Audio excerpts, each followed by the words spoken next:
Não saber falar inglês é não estar preparado para ser enviado para as nações. Destrave a fluência no segundo idioma e fique fluente em inglês em até 6 meses. Clique agora no link da descrição. Bom, gente, mais uma vez juntos para compartilharmos a palavra do Senhor. E de um tempo para cá, aos domingos, eu tenho ministrado uma série de mensagens, eu não sei, hoje eu vou até recapitular um pouco com vocês, que eu fiquei alguns dias ausente, mas o meu propósito tem sido falar sobre os ingredientes da vida, sobre aquelas coisas que, se colocadas na nossa vida da forma correta, no momento certo, nós podemos melhorar e amenizar muito a nossa passagem aqui na terra, que no que diz respeito à eternidade, dura muito pouco. O salmista diz no Salmo 90, no contexto dele, que a vida passa muito rápido, que o homem vive 70 ou 80, descreve como o final da vida com muita canseira e muito enfado, porque as coisas passam rapidamente, porque o tempo voa, a perspectiva de vida tem aumentado, graças a Deus. Hoje as pessoas vivem um pouco mais, mas mesmo assim, a passagem por aqui ainda é muito pequena.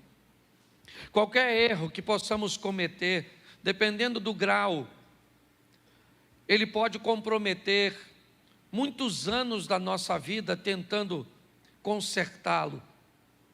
Muitas vezes uma dívida contraída num ano pode ser paga em 3, 4, 5 ou 10 ou não. Muitas vezes, para que esse erro seja apagado, algo precisa ser feito, um tempo precisa passar para que seu nome seja removido de um órgão de proteção a um crédito.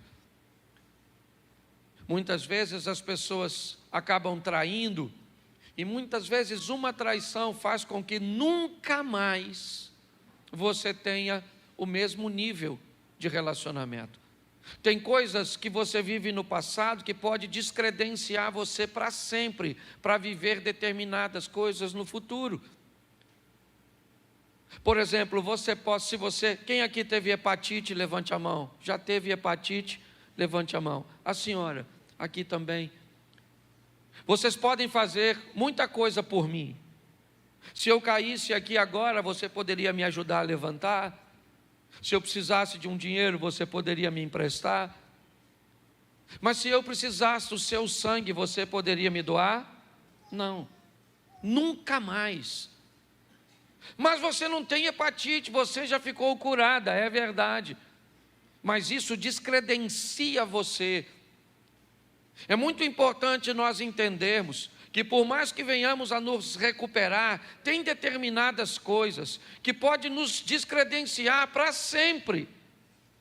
Eu estou falando aqui usando uma patologia como exemplo, mas o que eu quero falar é de que muitas pessoas cometem erros gravíssimos e depois precisam levar muito tempo, deixam de viver para sobreviver.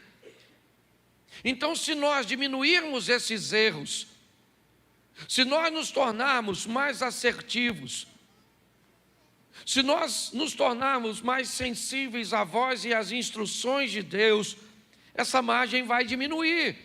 Jesus disse: eu vim para que tenham vida e a tenham em abundância. Mas a mesma Bíblia que diz isso também diz que no mundo nós teríamos aflições. O que eu procuro mostrar para a igreja é que as aflições são inevitáveis, porém pontuais. Segundo a Bíblia, eu vivo uma vida abundante com dificuldades pontuais, e não uma vida pontual com dificuldades abundantes. É isso que muitas pessoas têm vivido, espasmos de felicidade, espasmos de conquistas. São sempre coisas esporádicas, porque o tempo inteiro são sofrimentos, o tempo inteiro é escassez, o tempo inteiro é dificuldade, o tempo inteiro é sofrimento, é solidão. Tem alguma coisa de errado. Não é isso que a Bíblia, o Deus que você serve, te propôs. O que ele propôs foi uma vida abundante, e que volta e meia você vai sofrer. As aflições virão de forma bem pontual. Porque eu tenho aprendido e ensinado que há duas vidas. Apocalipse diz isso: ao que vencer não sofrerá o dano da segunda morte. Duas vidas, duas mortes. A segunda morte separa a nossa alma de Deus. A primeira morte separa o espírito do corpo. E Deus sempre focado em trazer bem-estar às duas, é lógico, sempre focando a prioridade, a alma. Não temos aquele que pode matar apenas o corpo, mas temos aquele que pode matar o corpo e ainda matar a alma, separar a alma. Baseado nisso, eu peguei alguns ingredientes, já falei de 3, hoje é o quarto, são 8 na verdade.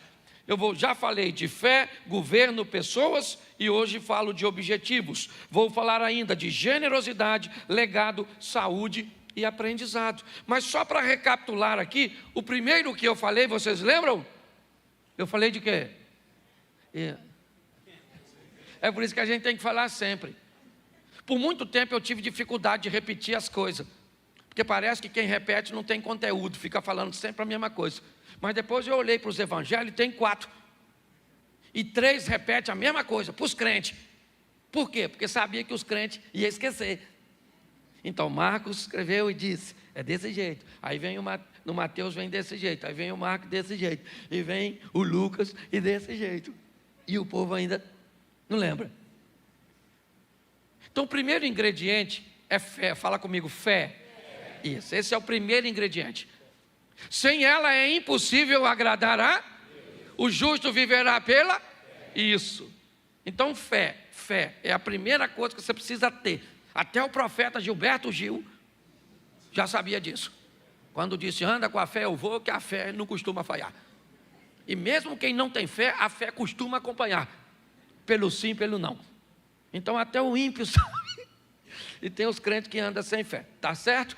Então eu mostrei para você que ela nasce quando você ouve, certo? É isso. A fé vem pelo e ouvir a palavra de a fé torna tudo possível. Sim ou não?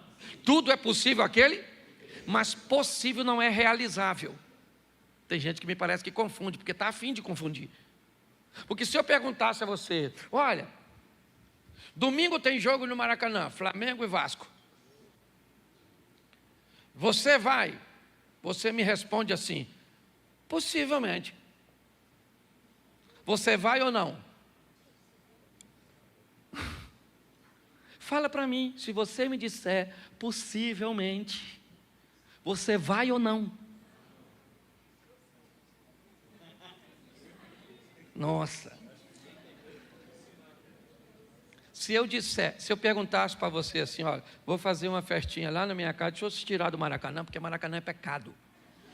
Então a igreja se constrange, e provavelmente tem botafoguenses e tricolores que não iriam mesmo, então nem se manifestou, tá certo? Mas vamos tentar de novo, fazer igual Jesus com a mulher samaritana. Falou de água, não dá certo, ele fala de marido. Vamos tentar aqui. Eu vou fazer uma festinha lá em casa na quarta-feira e eu digo para você, você vai? Você diz para mim assim, pastor, não vou dar garantia não, mas possivelmente eu vou. Você vai ou não? Vai ou não? Você não me falou. Você não falou nem que sim, nem que não. Então quando a Bíblia diz que a fé torna tudo possível, ela não está dizendo que Deus vai fazer e que não vai fazer. Ela só diz que quando você chega perto dele, o impossível se torna, mas não significa que ele vai fazer. Tem gente que vem para a igreja, um está morrendo de câncer, aí você vem, aí fala, meu Deus, ela não pode morrer, minha mãe, não pode morrer, ou é minha fé, eu tenho fé, chamou os irmãos, tudo. Até os cajaceiros vêm para a campanha, e vão embora, une a fé de todo mundo, aí a mãe morre. O que faltou? Não! Porque a fé não dá garantia que vai acontecer. A fé traz a possibilidade, está assim de gente frustrado, porque está achando que Deus prometeu coisas que Ele não prometeu. Ele só disse: se você chega perto de mim com fé, tudo é mas se não acontecer, você ainda continua tendo fé. Pronto. Por isso que tem uns povos que vai embora. Nossa, Deus falou que ia fazer, não tem palavra. Você que não entendeu direito. Então eu acho que vale até pregar de novo. Eu acho que eu vou pregar de fé de novo. Então ela torna tudo possível. Ela tem tamanho?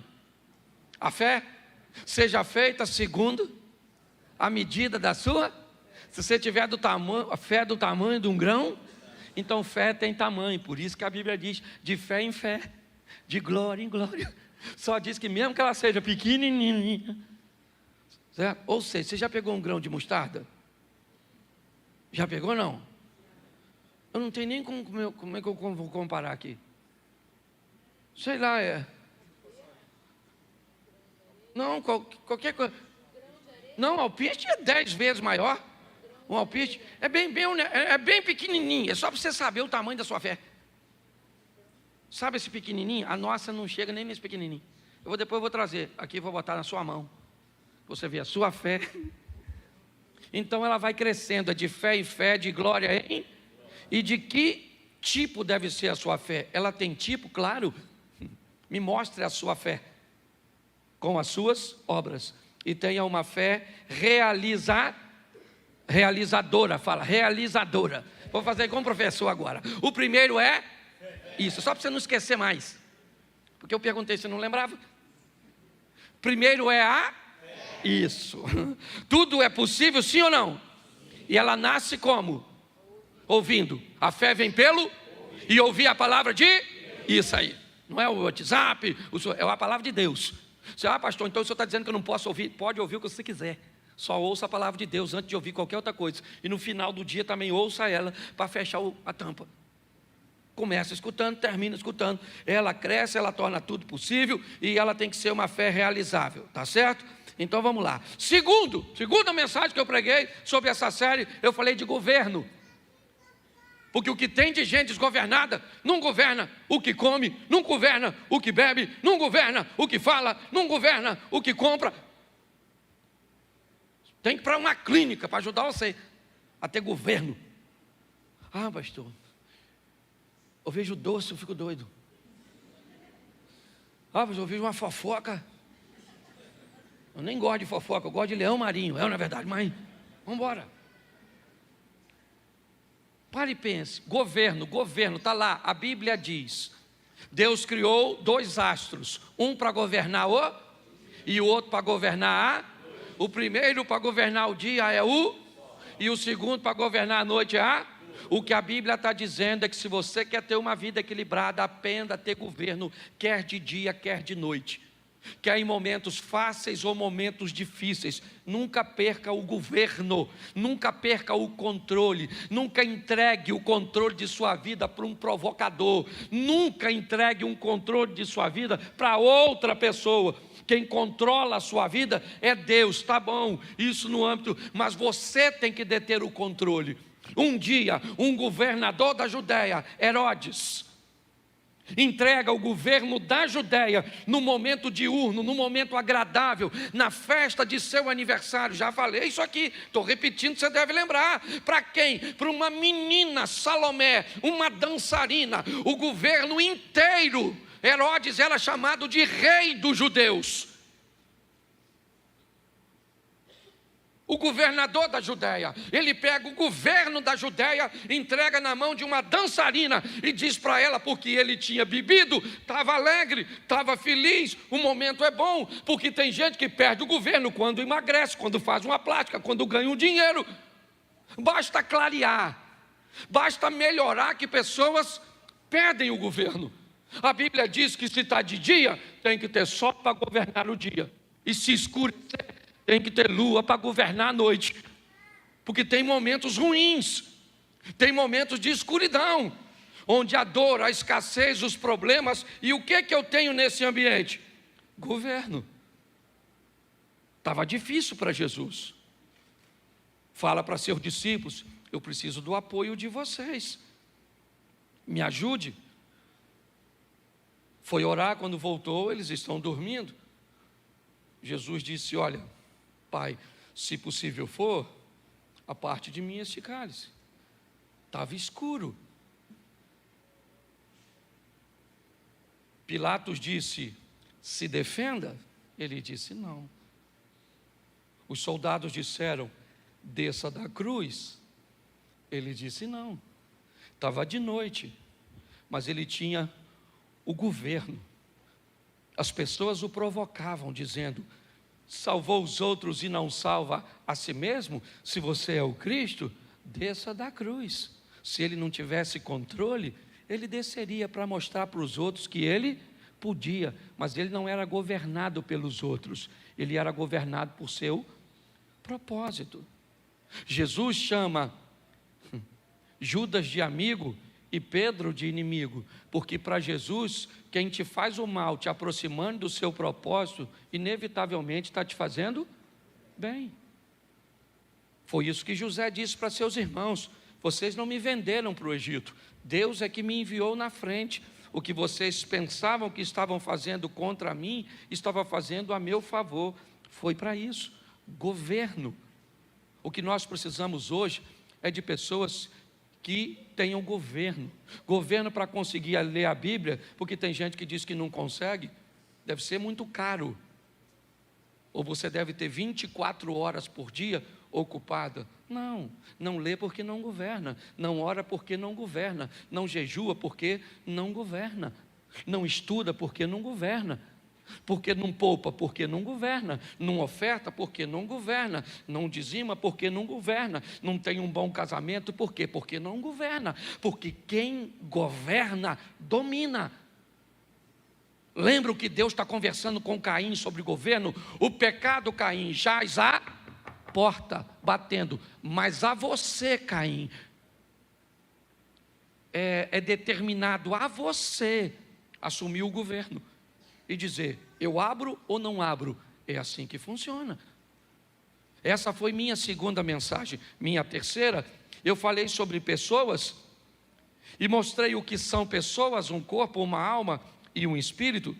Mostrei que as necessidades de pessoas são sempre pautadas nessas três esferas, seja material, emocional ou espiritual. Quando Esaú perde a sua primogenitura para Jacó, naquela venda do guisado, o que ele tem é uma necessidade material, física. Ele tem fome. Quando Ananias e Safira se perdem, ou perdem o controle, o que eles têm? Uma necessidade emocional. O que eles querem é serem ovacionados, o que eles querem é ser, como é que eu vou dizer? Louvados, respeitados, porque estão fazendo o que todo mundo está fazendo, mas eles não querem fazer. Mas como aqueles que fazem estão sendo enaltecidos porque fazem, então eu vou fingir que faço aqui também. É isso. Isso acontece com todo mundo. É o Moisésinho que cobre o seu rosto para que ninguém veja o resplandecer do seu rosto, mas que depois de um tempo já não resplandece mais e ele não tira o lenço. Mas não tem mais o resplandecer no rosto, mas eu gostaria que todo mundo pensasse que ainda tem aparência. Ela não é algo novo. Pessoas, nós temos a mulher cirofenícia que procura Jesus não com uma necessidade física ou material, nem emocional, mas ela disse a Jesus: lá na minha casa tem uma menina que é minha filha e ela tem um demônio. Porque necessidades de pessoas, elas atuam nas três esferas: material, emocional e espiritual. O que nos aproxima de pessoas são afinidades, necessidades, certo? Sentimentos ou parentescos. Eu mostrei tudo isso, só estou recapitulando, porque hoje eu quero falar, e é nisso que eu quero gastar 20 minutos com vocês, para falar de objetivos. É minha quarta mensagem. Eu preciso que você entenda isso, porque muitas pessoas têm ouvido falar de sonhos. Sonhe, sonhe, sonhe. Você tem que sonhar, você tem que sonhar. Isso, quem não sonha, né, já morreu, então sonhe. Mas quando é que seu sonho vai virar um objetivo? Em algum momento, esse seu sonho, ele tem que se tornar um objetivo. Então eu preciso entender, se objetivo é a mesma coisa que propósito, vamos tratar assim, eu preciso entender que eu posso viver uma vida onde são os meus propósitos e os propósitos de Deus, ou eu posso viver uma vida que são os propósitos de Deus e os meus propósitos. Eu tenho um relacionamento não tão próximo, mas nós temos um tipo de amizade até bem legal entre eu e pastor Josué Gonçalves. Ele é reconhecido no Brasil como um pastor de família, e eu também tenho reconhecimento na mesma linha.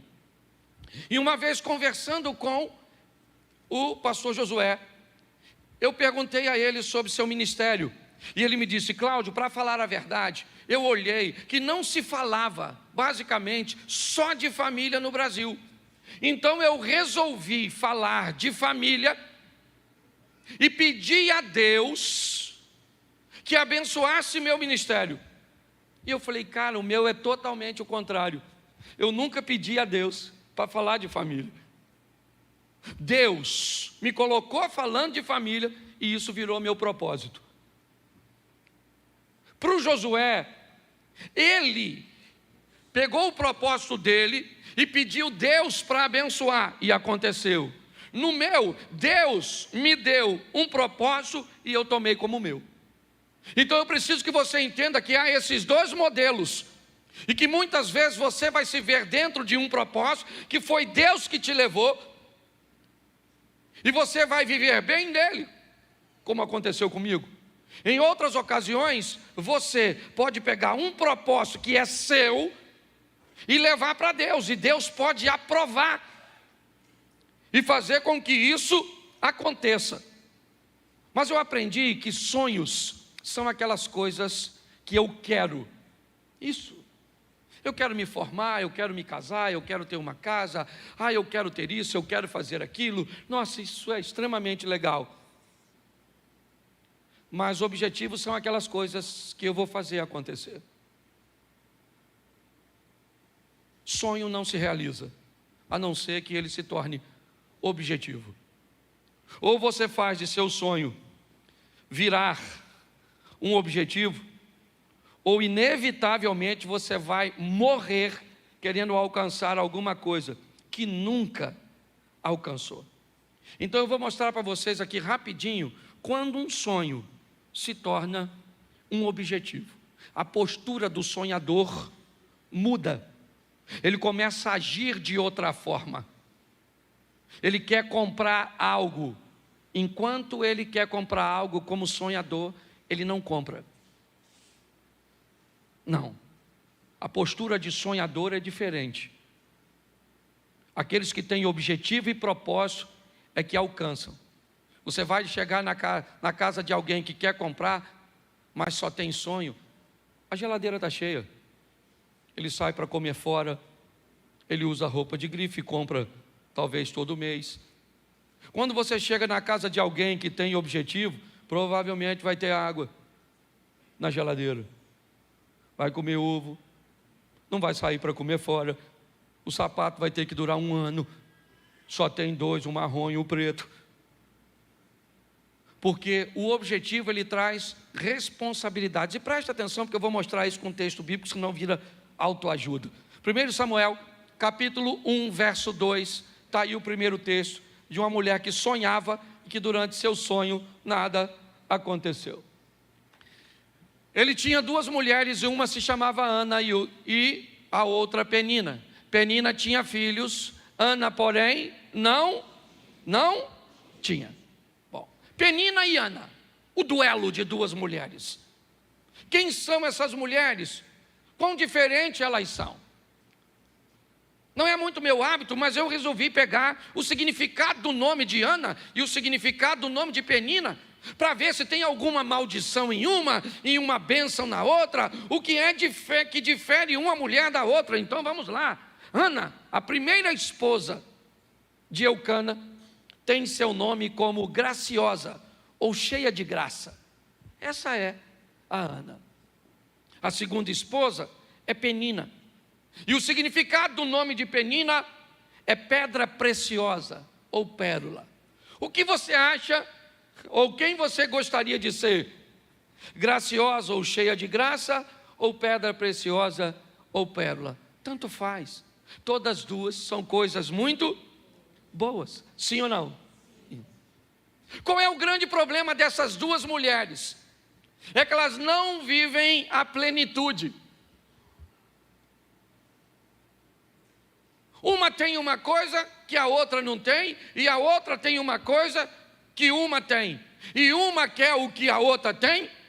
Esses dias eu vi uma mulher falando comigo, não vou usar o nome da família, porque ela é muito conhecida, e essa mulher olhou para uma mulher bonita, realmente, rica, bem-sucedida, uma das palestrantes talvez mais procurada no Brasil, e não é nem no ambiente gospel, é no ambiente secular, treinando pessoas. E aí a mulher estava do meu lado, e ela me disse assim: Cláudio, eu acho injusto, porque olha só, essa mulher, bonita, e essa que estava falando não era nem feia não. Eu falei, é bonita. Cláudio, ela tem muito dinheiro. Eu falei, tem, e essa que estava falando também não é pobre não. E olha, Cláudio, como é que ela tem essa desenvoltura para falar? Aí essa daqui não tem não. Essa estava falando, ela não é palestrante não. Eu queria ser ela, Cláudio. Aí eu olhei para ela e disse assim, nossa, eu nunca imaginei que você gostaria de ser uma mulher que perdeu um filho tão jovem. Ela me disse, como assim? Eu falei, faz pouco tempo que o filho dela morreu. E eu jamais imaginei que você gostaria que seu filho morresse. Aí ela virou para mim e falou assim, não, essa parte eu não quero não. Ou seja, quando você olha para a vida dos outros, você só quer a coisa boa, mas tem que ir tudo. Esse dia alguém falou, Cláudio, pensa eu com o ministério do pastor Vitor Hugo, esse eu posso falar que é meu amigo. Eu falei, eu já pensei você com o câncer que ele enfrenta. Ah, mas o câncer eu não quero, eu quero a profecia. Pare para pensar. Quando nós olhamos isso, eu preciso que você reflita. O que Penina tem? Você lembra? O que ela tem? E o que Ana tem? Ela tem o quê? O amor do marido. O que Penina tem? E o que Ana tem? Penina, para ter filho, fez esforço? Sim ou não? Não, ela só teve. Bastava ver a cueca do Eucana. E a gente vai falar, tem que ser objetivo, ô irmão. Que esse dia eu estava pregando num culto, falei Eucana, tinha um cara no primeiro banco, sabe o que ele falou? Aí, pastor, Eucana também. Eu falei, não, não é isso não, maluco. Não é Eucana de bebida não. Tinha uns bebum lá no culto. Falei, sangue de Jesus tem poder. Mas presta atenção. Ana fazia esforço para ser amada? Sim ou não? Não. Penina fazia esforço para ter filho? E o que Penina quer? Vamos lá, gente. Me ajuda, eu sei que é chato, né? Nunca mais eu venho nessa igreja, então vai em outra. Porque eu peço para repetir mesmo, para gravar. Pelo menos você sai daqui depois e fala, rapaz, qual é que eu preguei com o pastor? Toda hora falou comigo, fala, que eu achei que era eu que pregava. Penina tinha filhos, mas queria ser. E Ana queria ter, mas ela, uma queria ter filho e a outra queria. E todas as duas queriam tudo. E tudo não vai rolar. Você tem que aprender isso.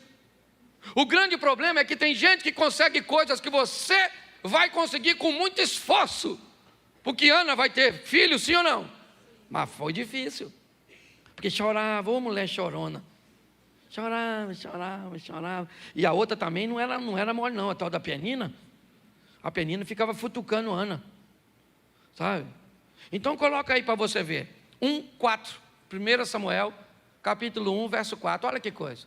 No dia em que Eucana oferecia sacrifício, dava porções à sua mulher Penina e a todos os filhos e filhas. Olha que coisa beleza. Eucana dava oferta para Penina, sim ou não? Sim ou não? Agora vamos ver agora a Ana se recebia. Porque, olha só, e por quê? Mas a Ana dava uma porção, porque, apesar do Senhor tê-la, ele ofertava para quantas? Para as duas, mas uma queria tudo. Não vai dar para ter tudo, meu filho. Homem, por exemplo, ou é bonito ou é inteligente. Um homem bonito e inteligente. Não é homem, é mulher. Só a mulher agrega os dois adjetivos. Sim. Esse dia uma menina falou assim: pastor, eu quero um homem bonito, inteligente, rico, fiel, romântico.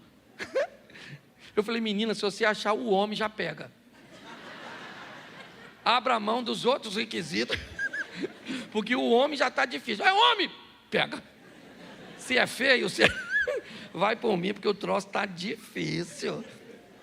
Então, qual é o grande problema das questões dos objetivos? Descubra qual é a sua métrica, qual é a sua medida. É isso. É todo mundo querendo o que o outro tem, o que o outro faz. Esse dia eu fui no show do Fernandinho, eu fiquei pensando, o Fernandinho cantando, eu falei: caraca, mano, podia cantar assim. Eu falei: podia cantar assim. Sei tocar violão, não canto. Ele também não prega. Que se dane, ele não prega, eu prego, eu não canto. Ele canta e está tudo jóia, porque se a gente não prestar atenção, Jesus disse que nós deveríamos que ter cuidado com o exemplo da mulher do Ló. Lembra da mulher do Ló? Ela virou o quê? Por quê? Por quê? Isso, mas hoje tem gente que não precisa nem olhar para trás para virar estátua, não, múmia. Basta olhar para onde? Para o lado. Nossa, ela emagreceu. Uma raiva disso. Porque o que ela perdeu eu ganhei. Preste atenção. Cuidado que você pode estar rindo de você. Descubra a sua medida. Eu acho legal. Vou usar mais 2 textos e termino aqui, porque esse culto é mais curtinho. E aí, nós temos outro culto e eu vou pregar de novo. Você acredita? Lá em Israel eu preguei umas 3 vezes por dia, não foi, Mary? Estou pregando, eu estou sem tempo de pecar. Aí o pecado vem, eu digo: não, estou pregando, volta outra hora. Porque está tão difícil, eu estou fazendo tanta coisa que eu estou... Vou pecar, eu tenho que dormir, que eu sonho, aí peco. Quando os sonhos viram o objetivo, as coisas mudam. Ana chorou o tempo inteiro, e o que adiantou? Nada, até que um dia ela foi para Siló, e falou: quer saber de uma coisa? Que dano essa Penina, essa praga do Elcana, esse Eli que só vive sentado, esse sacerdotezinho preguiçoso. Hoje eu vim falar com Deus. Chegou lá, Ana começa quietinha lá, e falando: Senhor, eu quero um filho, eu quero um filho, eu quero um filho. Eu quero um filho, eu quero um filho, e eu sempre quis um filho para mim, estava preocupado comigo, mas agora eu quero um filho para o teu reino, eu quero um filho para que ele seja entregue para ti, e eu não quero saber. E a Penina não teve tempo de provocar, o Eucana não teve tempo de dizer que ele era melhor, e aí o sacerdote olhou para ela e falou: e aí, Ana, bebeu o que, minha filha? Presta atenção, o sacerdote chamou ela de pinguça. É o Satanás ou não é no sacerdote? Às vezes você pensa que o diabo não visita o pastor, não? Aliás, tem pastor que trabalha full time. Não é nem visita. Já é hospedaria.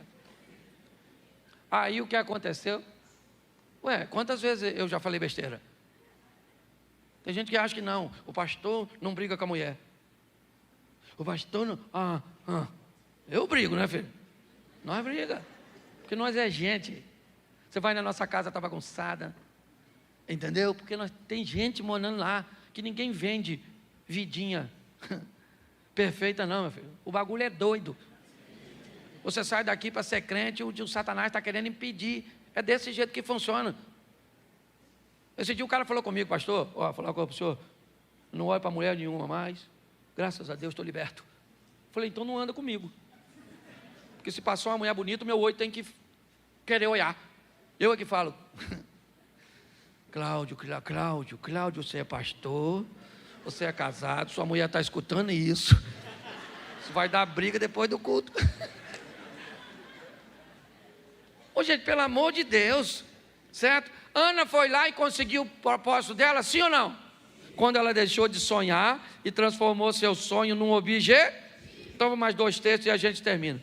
Marcos capítulo 5, verso 25. Só peguei a história conhecida para ficar fácil para a igreja. Marcos 5, 25. Coloca aí, por favor. Isso. Estava ali certa mulher que há 12 anos vinha sofrendo de hemorragia. E ela padeceu sob muitos cuidados de vários médicos e gastava tudo que tinha, mas em vez de melhorar, piorava. Quando ouviu falar que Jesus, chegou por detrás dele, no meio da multidão, e tocou o seu manto. Porque pensava, porque o quê? Se eu somente tocar em seu manto, ficarei. Presta atenção, qual era o sonho dela? Qual era o sonho dela? Ela queria ficar curada ou não? Sim. Ela tentou a cura no método convencional, sim ou não? Ela procurou os médicos, fez tudo o que podia, deu certo? Não, mas ela continua querendo ficar curada. É seu sonho. Mas quando é que até então é seu sonho? O que ela tem? Uma multidão. Porque sempre que alguém precisa de algo, ou na grande maioria das vezes na Bíblia, a Bíblia vai colocar uma multidão como oposição. Bartimeu queria a atenção de Jesus. O que tinha? Uma multidão. Vamos lá, estão conduzindo um paralítico a Cafarnaum, a casa de Jesus. O que tem na casa de Jesus? Uma multidão. Sempre haverá uma oposição, algo que vai se opor. É assim que funciona. Eu vou usar um exemplo aqui, porque depois eu vou corrigir, e a turma que caminha comigo sabe que eu não sou o cara do confronto, mas eu fiquei tão, constrangido no nosso jantar de casais. Durante um jantar de casais, alguém colocou uma bolsa para sentar. A esposa. Quando o povo foi sentar, alguém foi e retirou a bolsa e sentou no lugar. Sabe o que aconteceu? Acabou com o jantar daquele casal. Eles se aborreceram de um tal nível que ela pegou a bolsa e foi embora. Quando nós tentamos intervir, não dava mais tempo. Pastor, o que é isso? Isso é a oposição. Ela vai estar nos jantares, nos almoços, elas vão estar no trânsito, ela vai estar no vizinho, ela vai estar, é a multidão, é aquilo que busca separar você do Cristo. O que nós estamos vendo é uma mulher que olhou que tem uma oposição, o que ela disse: eu vou tocar nele, esse é meu sonho, e meu sonho se transformou num objetivo, e por ser um objetivo eu não quero saber a quantidade de pessoas que tem, eu não quero a atenção dele, eu não quero parar, interromper sua comitiva, eu não quero nada, eu quero apenas alcançar o meu propósito, e eu coloquei na minha mente que se eu tocar nele, eu vou ficar curada, o que eu tenho fé, e eu vou lá e toco nele. É isso que está acontecendo aqui. Quando ela faz isso, ela fica curada, porque ela fez, não simplesmente quis. Deixa eu terminar com o último texto, também muito conhecido. Lucas capítulo 15, é o setor de achados e perdidos. Capítulo 15 de Lucas. Ovelha perdida, dracma perdida, filho perdido, está tudo perdido. Verso 17, perdão. 15, verso 17. Caindo em si, disse: quantos empregados de meu pai têm comida de sobra e eu aqui morrendo de fome? Eu me porei a caminho e voltarei para meu pai e direi: pai, pequei contra o céu e contra ti. Verso 19. Não sou mais digno de ser chamado teu filho, trata-me como um dos teus. Presta atenção aí, não bota o 20 não. Deixa eu dizer até o 19. Presta atenção, porque os 3 textos que eu li, ele fala de sonho. É isso que ele fala. Ele está no momento difícil e ele diz: eu aqui pereço de fome, na casa de meu pai até os criados têm pão com fartura, levantar-me-ei, irei ter com meu pai, vou dizer para ele, presta atenção, tudo que está sendo dito como uma proposta de futuro. Levantar-me-ei, irei ter com meu pai, e lhe direi, pequei contra o céu e diante de ti, já não sou digno de ser chamado teu filho, me trata como um de teus empregados. Mas tudo isso é futuro. Nada disso trouxe o perdão para o filho pródigo. Não. Porque ele está dizendo, eu vou levantar, eu vou dizer, eu vou fazer, eu vou ir. Beleza, tudo isso que é sonho. Eu vou emagrecer, eu vou comprar, eu vou estudar, eu vou orar, é sempre levantar-me-ei, farei, é amanhã, é semana que vem, é isso aí. Quanto mais tempo você faz isso com o seu sonho, mais tempo leva para ele realizar. Mas quando chega ao verso 20, a seguir o sonho virou objetivo. Levantou-se e foi. Levantar-me-ei e irei. Nada aconteceu. Levantou e foi. Pronto. Ali o sonho virou objetivo. E agora, estando ao longe, o pai o viu, porque ele foi. O pai olhou, correu, o beijou, o abraçou, traga vestes, sandálias, anel, vamos tomar um banho, porque vai ter uma festa. Você precisa entender que o importante não é se você quer comprar uma casa própria, não é se você quer melhorar seu casamento. Talvez isso até seja bem importante, porque seja a primeira fase, né? Então, como fase, o sonho é bem legal. Você quer se formar? Beleza. Você quer passar na prova? Legal. Você quer buscar intimidade com Deus? Tá certo. Mas a pergunta é, quando seu sonho vira ou vai virar um objetivo?